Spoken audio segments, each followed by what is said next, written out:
Good morning to all of you.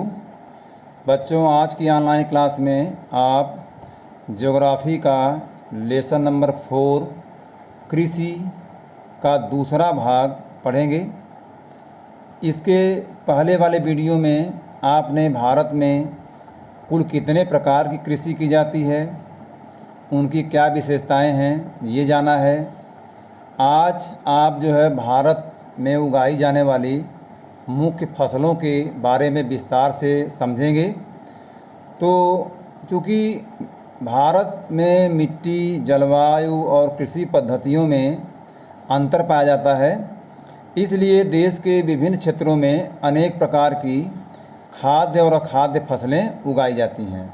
तो हम लोग एक एक करके जो है खाद्य और अखाद्य फसलों के बारे में इसमें देखेंगे कि उनकी क्या विशेषता है, किस तरह की भौगोलिक दशाओं की आवश्यकता है, भारत के किन किन क्षेत्रों में ये फसलें उगाई जाती हैं। तो सबसे पहला है चावल। तो चावल जो है, यदि कोई प्रश्न पूछता है कि भारत की सर्वप्रमुख खाद्यान्न फसल कौन सी है, तो आपका उत्तर होगा चावल। तो चावल भारत के लोगों की मुख्य खाद्यान्न फसल है और इसके उत्पादन में हमारा देश चीन के बाद पूरे विश्व में दूसरे नंबर पर आता है। आप बच्चों इस मानचित्र में चावल के जो उत्पादक राज्य हैं उनको देख सकते हैं। ये जो गाढ़े रंग में दिखाया गया है, उत्तर प्रदेश, बिहार, पश्चिम बंगाल, इधर असम है, इधर जो है कि झारखंड, छत्तीसगढ़ और मध्य प्रदेश का पूर्वी हिस्सा और उड़ीसा, फिर इसके बाद जो है कि आंध्र प्रदेश जो तेलंगाना वाला हिस्सा है, और जो ये ज्वार नदमुख है, डेल्टाई क्षेत्र हैं। ये जो है कि आपके देश में चावल उत्पादन के प्रमुख क्षेत्र हैं। नीचे भी आप नक्शे में देख सकते हैं, ये सारे के सारे जो है चावल उत्पादक राज्य हैं जो कि प्रमुख हैं। इसके अलावा जो है जो आप पश्चिमी हिस्सा देख रहे हैं, तो ये भी जो है कि चावल उत्पादक राज्य है और इसमें प्रमुख और गौण दो तरह के हिस्से दिखाए गए हैं। तो चावल वास्तव में यदि देखा जाए तो इसके लिए जो तापमान है वो 25 डिग्री से ऊपर होना चाहिए और वर्षा इसके लिए 100 सेंटीमीटर से भी अधिक होनी चाहिए, क्योंकि यह एक खरीफ फसल है और वर्षा ऋतु के शुरुआत में ही ये बोई जाती है। इसलिए इसके लिए 100 सेंटीमीटर से अधिक वर्षा की आवश्यकता होती है। और यह कम वर्षा वाले क्षेत्रों, जैसे कि आप देखेंगे कि जो ये पंजाब का क्षेत्र है, ये और ये हरियाणा का क्षेत्र है, इन क्षेत्रों में पश्चिमी उत्तर प्रदेश है, इन क्षेत्रों में भी जो है चावल पैदा किया जाता है। लेकिन यहाँ पर सिंचाई के साधनों के कारण से यहाँ पर चावल उगाया जाता है। दूसरा जो है, आप देखिए जो भारत की मुख्य खाद्य फसल है वह है गेहूँ। तो चावल के बाद गेहूँ भारत का दूसरा मुख्य खाद्यान्न है। और चूँकि गेहूँ रबी की फसल है, इसको उगाने के लिए शीत ऋतु और पकने के लिए खिली धूप की आवश्यकता होती है। इसे उगाने के लिए समान रूप से वितरित 50 से 75 सेंटीमीटर वार्षिक वर्षा की आवश्यकता होती है। तो ऐसी जलवायु या इस तरह की जो भौगोलिक कंडीशन है, दशाएं हैं, आपके देश के उत्तर और उत्तर पश्चिमी भागों में ही पाई जाती हैं। तो इसलिए जो है जो गेहूँ है आपके देश में ये किन किन राज्यों में उगाया जाता है, तो उत्तर पश्चिम में गंगा सतलुज का मैदान, दक्कन का काली मिट्टी वाला प्रदेश, पंजाब, हरियाणा, उत्तर प्रदेश, मध्य प्रदेश, बिहार और राजस्थान, ये कुछ इलाके हैं जहाँ पर कि चावल की खेती गेहूँ की खेती की जाती है। अब आप इसमें देखिए, ये प्रमुख क्षेत्र हैं जो आपको दिखाया गया है। ये राजस्थान का हिस्सा है, पंजाब है, ये हरियाणा है, इधर उत्तर प्रदेश है, ये मध्य प्रदेश है, उत्तराखंड भी आपको मुख्य दिखाया गया है, इधर जम्मू कश्मीर का दक्षिणी हिस्सा है, तो सारे जो है कि मुख्य। लेकिन आप देखिए कि गेहूं जो है दक्षिण भारत में पैदा नहीं होता है, तो उसका रीज़न वही है, जो भौगोलिक दशाएं हैं वो होनी चाहिए, तभी जो है कि इसकी खेती की जा सकती है। अब इसके बाद हम लोग खाद्य फसलों में मोटे अनाज जिसको मिलेट्स कहते हैं, तो आपके देश में ज्वार, बाजरा और रागी, ज्वार, बाजरा और रागी ये भारत में उगाए जाने वाले मोटे अनाज हैं। तो यद्यपि इन्हें मोटे अनाज कहा जाता है, लेकिन इसमें पोषक तत्वों की मात्रा अधिक होती है। जैसे कि रागी में प्रचुर मात्रा में लोहांश और कैल्शियम, सूक्ष्म पोषक और भूसी मिलती है। और क्षेत्रफल और उत्पादन की दृष्टि से ज्वार देश की तीसरी महत्वपूर्ण खाद्यान्न फसल है। यह फसल वर्षा पर निर्भर करती है और अधिकतर आर्द्र प्रदेशों में उगाई जाने के कारण से इसके लिए सिंचाई की आवश्यकता नहीं होती है। और इसके जो प्रमुख उत्पादक क्षेत्र हैं वो हैं महाराष्ट्र, कर्नाटक और आंध्र प्रदेश तथा मध्य प्रदेश। बाजरा, ज्वार के बाद बाजरा, तो बाजरा आमतौर पर बलुआ और उथली काली मिट्टी पर उगाया जाता है। और इस तरह की मिट्टी राजस्थान, उत्तर प्रदेश, गुजरात, महाराष्ट्र और हरियाणा में पाई जाती है, इसलिए यहाँ पर इसका उत्पादन किया जाता है। रागी की हम लोग फिर से बात करते हैं। रागी बहुत ही पोषक फसल है, लोहा, कैल्शियम और सूक्ष्म पोषक और भूसी इत्यादि इससे प्राप्त होता है। तो रागी जो है कि शुष्क प्रदेशों की फसल है और यह लाल, काली, बलुआ, दोमट और उथली काली मिट्टी पर अच्छी तरह से उगाई जाती है। तो इसके जो प्रमुख उत्पादक राज्य हैं उसको आप देख सकते हैं, ये कर्नाटक, हिमाचल प्रदेश, उत्तराखंड, सिक्किम, झारखंड और अरुणाचल प्रदेश है। अब आगे जो है कि बारी आती है मक्का की। तो मक्का एकमात्र ऐसी फसल है जो कि खाद्यान्न और चारे दोनों रूपों में इसका इस्तेमाल होता है और यह एक खरीफ फसल है। ध्यान दीजिएगा, यह एक खरीफ फसल है मक्का। तो मक्का को उगाने के लिए 21 से 27 डिग्री सेल्सियस टेम्परेचर की आवश्यकता होती है। और पुरानी जलोढ़ मिट्टी, वैसे तो इससे हट के भी यदि मिट्टी है तो उसमें भी मक्का कमोबेश पैदा होता ही है, लेकिन जलोढ़ मिट्टी, पुरानी जलोढ़ मिट्टी में इसको अच्छी तरह से उगाया जाता है। और बिहार जैसे कुछ राज्यों में मक्का रबी की ऋतु में भी उगाई जाती है।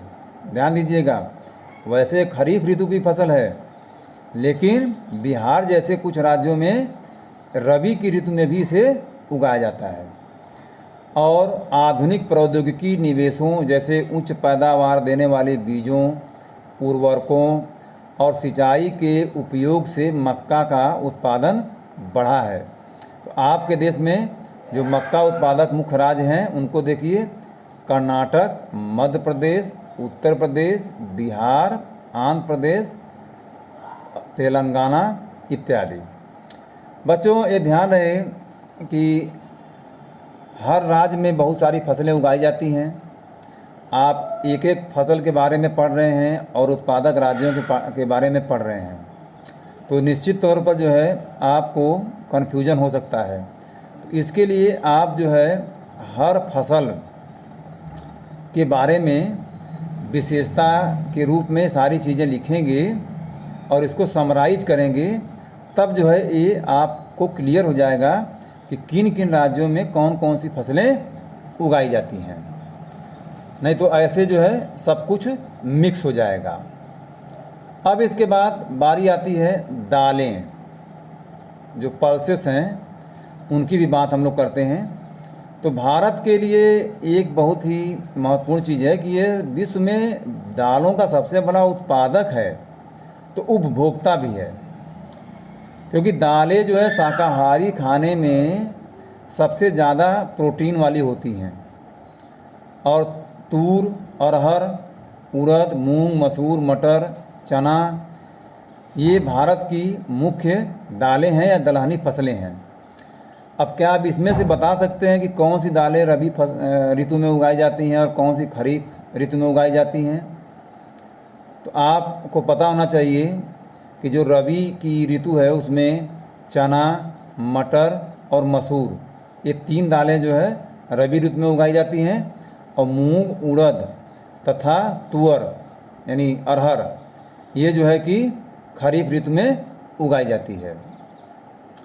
और इसके साथ साथ जो है दालें फलीदार फसलें होने के नाते यदि आप अरहर को छोड़ दीजिए तो अन्य सभी दालें वायु से नाइट्रोजन लेकर भूमि की उर्वरता को बनाए रखती हैं। इसलिए इन फसलों को आमतौर पर रोटेशन में बोया जाता है। तो भारत में जो मुख्य दालों के उत्पादक राज्य हैं वो है मध्य प्रदेश, राजस्थान, महाराष्ट्र, उत्तर प्रदेश और कर्नाटक।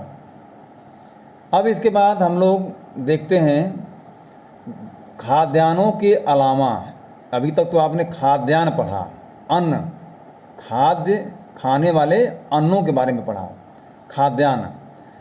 लेकिन कुछ अन्य भी खाद्यान्न तो नहीं है लेकिन खाद्य फसलें हैं, अन्न तो नहीं है लेकिन वो फसल ज़रूर है। तो इसमें सबसे पहला है गन्ना। तो गन्ना जो है उष्ण एवं उपोष्ण कटिबंधों में उगाया जाता है और इसके लिए उच्च तापमान की ज़रूरत होती है। 21 डिग्री से 27 डिग्री के बीच जो है तापमान की आवश्यकता होती है और 75 से 100 सेंटीमीटर वर्षा की आवश्यकता होती है। जलवायु उष्ण और आर्द्र होनी चाहिए। कम वर्षा वाले जो प्रदेश हैं वहाँ भी मक्का उगाया जा सकता गन्ने को उगाया जा सकता है, लेकिन वहाँ पर सिंचाई के साधन का होना ज़रूरी है। और गन्ने को अनेक प्रकार की मिट्टियों में भी उगाया जा सकता है। तो बुआई से लेकर कटाई तक आपको पता है कि गन्ने में काफ़ी शारीरिक श्रम की आवश्यकता होती है। और ब्राज़ील के बाद भारत गन्ने का दूसरा सबसे बड़ा उत्पादक देश है। गन्ने से चीनी, गुड़, खांडसारी और शीरा इत्यादि बनाया जाता है। और जो इसके उत्पादक राज्य हैं वो उत्तर प्रदेश, महाराष्ट्र, कर्नाटक, तमिलनाडु, आंध्र प्रदेश, तेलंगाना। अब आंध्र प्रदेश है तो आंध्र प्रदेश का एक हिस्सा तेलंगाना है, वो आएगा ही। बिहार, पंजाब और हरियाणा, ये जो है प्रमुख उत्पादक राज्य गन्ने के हैं। अब इसके बाद हम लोग तिलहनों की बात करते हैं जिससे कि तेल प्राप्त होता है। तो भारत 2015 में विश्व में चीन के बाद दूसरा सबसे बड़ा तिलहनों का उत्पादक देश था पूरे विश्व में। और 2015 में तोरिया के उत्पादन में भारत का विश्व में कनाडा और चीन के बाद तीसरा स्थान था। तो देश में कुल बोए गए क्षेत्र के 12% भाग पर कई तिलहन जैसे मूंगफली, सरसों, नारियल, तिल, सोयाबीन, अरंडी, बिनौला, अलसी, सूरजमुखी, ये सारी फसलें जो तिलहन की हैं वो उगाई जाती हैं। और इनमें से अधिकतर जो है खाद्य हैं क्योंकि इनका प्रयोग जो है खाना बनाने में होता है। और कुछ ऐसे भी हैं जिनसे कि तेल निकाला जाता है और तेल के बीजों को साबुन, प्रसाधन यानी श्रृंगार का सामान बनाने, उबटन उद्योग में कच्चे माल के रूप में भी प्रयोग किया जाता है। इसमें मूंगफली की बात यदि की जाए तो मूंगफली खरीफ की फसल है तथा देश में मुख्य तिलहनों के कुल उत्पादन का आधा भाग इसी फसल से प्राप्त होता है। ये आप देख सकते हैं, इधर जो है मूंगफली की फसल, फिर इधर जो है कि सूरजमुखी की फसल है और इधर सरसों का खेत है। ये आप देख सकते हैं फसलों को। मूंगफली नहीं देखा होगा, लेकिन ये दोनों ज़रूर देखा होगा, सूरजमुखी और सरसों का आपने खेती देखी होगी। तो गुजरात, राजस्थान, तमिलनाडु और महाराष्ट्र ये मूंगफली उत्पादन के प्रमुख राज्य हैं। अब अलसी और सरसों की बात आती है तो ये रबी की फसलें हैं। तिल उत्तरी भारत में खरीफ की फसल है और दक्षिणी भारत में रबी की फसल है। अरंडी खरीफ और रबी दोनों ही फसल ऋतुओं में उगाया जाता है, इसको आपको ध्यान रखना है। अरंडी खरीफ और रबी दोनों फसल ऋतुओं में उगाया जाता है। अब इसके बाद बारी आती है चाय की। चाय की खेती आपको पता है कि अंग्रेज़ों के समय से ही हमारे देश में की जा रही है। अंग्रेज ही इसकी शुरुआत किए थे और यह एक रोपण कृषि के अंतर्गत आता है और महत्वपूर्ण पेय पदार्थ की फसल है। आज अधिकतर चाय बागानों के मालिक भारतीय हैं और चाय का पौधा उष्ण और उपोष्ण कटिबंधीय जलवायु, ह्यूमस और जीवांश युक्त गहरी मिट्टी तथा सुगम जल निकास वाले ढलवां क्षेत्र यानी पहाड़ी क्षेत्रों में भली भांति उगाया जाता है। तो चाय की झाड़ियों को उगाने के लिए वर्ष भर कोष्ण, नम और पाला रहित जलवायु की ज़रूरत होती है और वर्ष भर समान रूप से होने वाली वर्षा की बौछारें इसकी कोमल पत्तियों के विकास में सहायक होती हैं और ये श्रम सघन उद्योग है, क्योंकि इनकी कोमल पत्तियों को बागानों में ही प्रोसेसिंग करके चाय के रूप में तैयार किया जाता है। तो इसमें सस्ते और कुशल श्रम की आवश्यकता ज़्यादा ज़रूरी है और अधिक मात्रा में श्रम की आवश्यकता पड़ती है। तो चाय के जो मुख्य उत्पादक क्षेत्र हैं आपके देश में वो हैं असम, पश्चिमी बंगाल में दार्जिलिंग और जलपाईगुड़ी जिलों की पहाड़ियाँ, तमिलनाडु और केरल। इनके अलावा हिमाचल प्रदेश, उत्तर प्रदेश का हिस्सा उत्तराखंड और मेघालय, आंध्र प्रदेश तथा त्रिपुरा ये अन्य राज्य हैं जहाँ पर कि चाय की खेती की जाती है। और 2015 में भारत विश्व में चीन के बाद दूसरा बड़ा चाय उत्पादक देश था। अब बच्चों इसके बाद बारी आती है ये कॉफ़ी की। कॉफ़ी भी जो है बहुत लोकप्रिय है और अच्छी गुणवत्ता के लिए जो है भारतीय कॉफ़ी बहुत ही मशहूर है। अरेबिका किस्म की कॉफ़ी यहाँ पैदा की जाती है जो कि यमन से लाई गई है और इसकी पूरे विश्व में काफ़ी मांग भी है। इस कृषि की शुरुआत बाबा बुदन पहाड़ियों से हुई थी और आज भी इसकी खेती नीलगिरी की पहाड़ियों के आसपास कर्नाटक, केरल और तमिलनाडु में ही की जाती है। बागवानी फसलों में जो फल, फूल और सब्जियां हैं उनकी बात की जाएगी तो 2015 में आप देखेंगे तो भारत का विश्व में फलों और सब्जियों के उत्पादन में चीन के बाद दूसरा स्थान था और भारत उष्ण और शीतोष्ण कटिबंधीय दोनों ही प्रकार की फसलों का उत्पादक देश है। भारतीय फलों में जिनमें कुछ प्रमुख नाम दिए गए हैं, आप ध्यान दीजिएगा कि किन राज्यों में कौन से फल या सब्जियां ज़्यादा उगाई जाती हैं या उसके लिए वो मशहूर है। तो महाराष्ट्र, आंध्र प्रदेश, तेलंगाना, उत्तर प्रदेश और पश्चिमी बंगाल के आम, नागपुर और चेरापूंजी के संतरे, उत्तर प्रदेश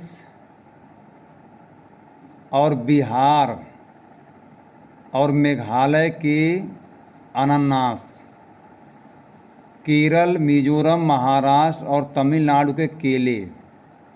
ये ध्यान दीजिएगा, ये जो राज्य हैं उसमें कुछ प्रमुख फलों के नाम आपको बताए जा रहे हैं, इसको ध्यान से समझिएगा।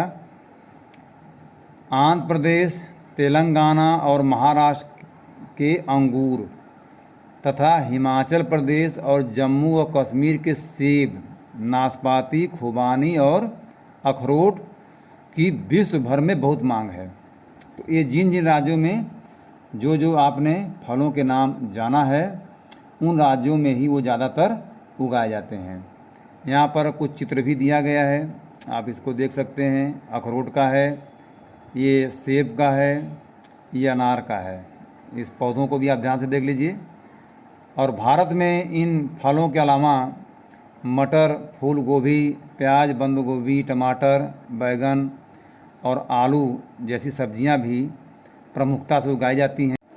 और इसके बाद अखाद्य फसलों के बारे में आपको कल पढ़ाया जाएगा।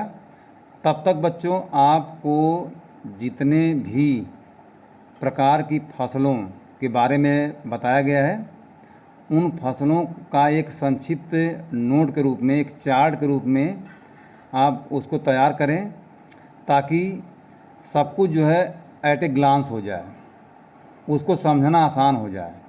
क्योंकि आपको रैंडम बताया गया है कि इस राज्य में चावल की खेती ज़्यादा होती है, तो उसी राज्यों में आप गेहूं की भी बात पढ़ लिए हैं, फिर उसी राज्य में जो है कि केले, अंगूर, संतरे, तो सब जो है मिक्स हो जाएगा।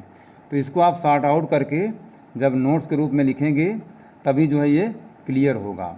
तो हम लोग कल फिर से मिलते हैं नेक्स्ट क्लास में। तब तक के लिए सभी को धन्यवाद।